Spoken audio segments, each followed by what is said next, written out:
খবৰ আশা কৰোঁ আপোনালোক সকলো ভালে আছে ময়ো ভালে আছো মোৰ চেনেললৈ আপোনালোক সকলোকে স্বাগতম জনাইছো আজি মই দেখাব লৈছো কিদৰে আমাৰ ডাৰ্ক সাৰ্কুলাৰ সমস্যাটো ঘৰুৱা পদ্ধতিৰে সমাধান কৰিব পাৰো আমি বহুতৰ ক্ষেত্ৰতে দেখিবলৈ পাওঁ যে তেওঁলোকৰ চকুৰ চাৰিও কিনাৰটো কলা পৰি যায় আৰু কেতিয়াবা বহুত ধৰণৰ ক্ৰীম ব্যৱহাৰ কৰিও এটো ঠিক নহয় কিন্তু আমি যদি অলপ ঘৰুৱাভাৱে যত্ন লওঁ তেনহলে আমাৰ কোনো পইচা খৰচ নোহোৱা কৰি ঘৰত থকা সামগ্ৰীৰে এই সমস্যাটো ঠিক কৰিব পৰা যায় তেনহলে বেছি দেৰি নকৰি ভিডিওটো ষ্টাৰ্ট কৰিব লৈছো ভিডিওটো ষ্টাৰ্ট কৰাৰ আগতে মই অনুৰোধ কৰিছো যদি মোৰ ভিডিওটো চাই আপোনালোকে ভাল পায় তেনহলে যাতে সাবস্ক্ৰাইব কৰি দিব নাপাহৰে আৰু লগতে যিসকলে আজি প্ৰথমবাৰলৈ মোৰ ভিডিওটো চাইছে তেওঁলোকলৈও মোৰ অনুৰোধ যদি ভিডিওটো চাই ভাল পায় তেনহলে যাতে সাবস্ক্ৰাইব কৰি দিয়ে তেনহলে ষ্টাৰ্ট কৰি আছো ভিডিওটো পেকটো বনাবৰ কাৰণে মই প্ৰথমতে এখন প্লেট লৈ লৈছো এতিয়া মই এটা আলু লৈছো আলুটো ভালকৈ ধুই লৈছো আৰু এতিয়া মই ইয়াৰ বাকলিটো পেলাই লওঁ বাকলিটো মই পেলাই লৈছো ভালকৈ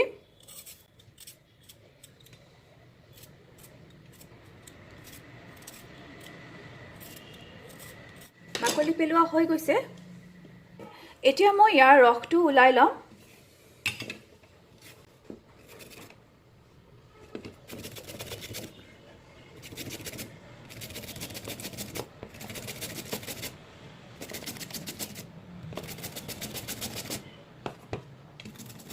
আপোনালোকক কিমান পৰিমাণৰ লাগে সেই অনুপাতে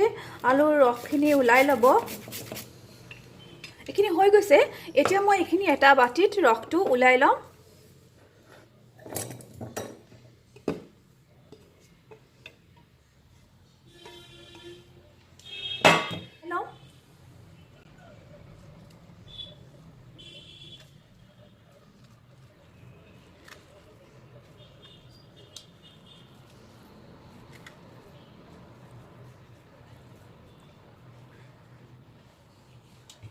আলুৰ ৰসখিনি উলাই ললো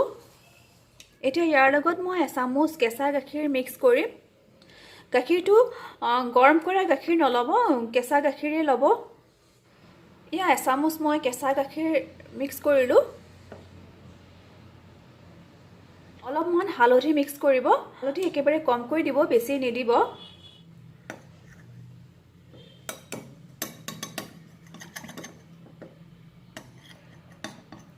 এতিয়া এখিনি ভালকৈ মিক্স কৰি লম এখিনি ভালকৈ মিক্স হৈ গৈছে এতিয়া পেকটো বনোৱা হৈ গৈছে এতিয়া এখিনি কেনেকৈ লগাব লাগে মই দেখা আছো পেকটো বনোৱা হৈ গৈছে এতিয়া এটো কেনেকৈ লগাব লাগে মই দেখা আছো এই পেকটো ৰেগুলাৰ লগাব পাৰিব ইয়াৰ পৰা কোনো সাইড ইফেক্ট নহয় যেটো এইবোৰ বস্তু আমি সদায় ব্যৱহাৰ কৰি থাকো আলুটো আমাৰ স্কিনৰ কাৰণে বহুত উপযোগী আমাৰ স্কিনত বহুত ভাল কাম কৰে আমাৰ দাগবোৰ আঁতৰাই পেলাই আৰু মুখৰ উজ্জ্বলতা আনে পেকটো লগাই 15 মিনিট সময় ৰাখি ভালকৈ ঠাণ্ডা পানীৰে ধুই দিব আৰু এটো যদি ৰাতি শুৱাৰ টাইমত লগাই তেনলে ভালকৈ শুৱাৰ সময়ত লগাই ৰাতিপুৱা ভালকৈ মুখখন ধুই পেলাব পেকটো লগাবৰ কাৰণে মই অলপমান কটন লৈ লৈছো কটনখিনি ভাল কৰি মই ইয়াতে ভিজাই লম এতিয়া চকুৰ চাৰিফালে যিখিনি অংশত কলা পৰিছে ডাৰ্ক সাৰ্কেল থকা অংশখিনি ভাল কৰি এখিনি লগাই দিব গুটি চাৰিফালে ভাল কৰি লগাব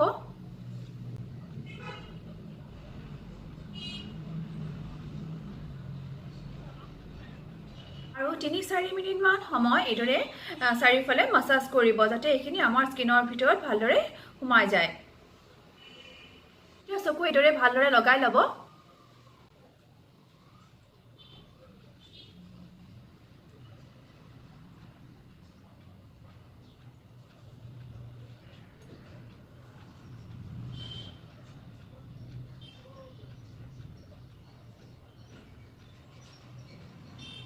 এইদৰে 4 মিনিট মান 4-5 মিনিট মান এনেদৰে মাসাজ কৰিব সাইডৰ পৰা এইদৰে এটা সাইডৰ পৰা এটা সাইডলৈ লৈ যাব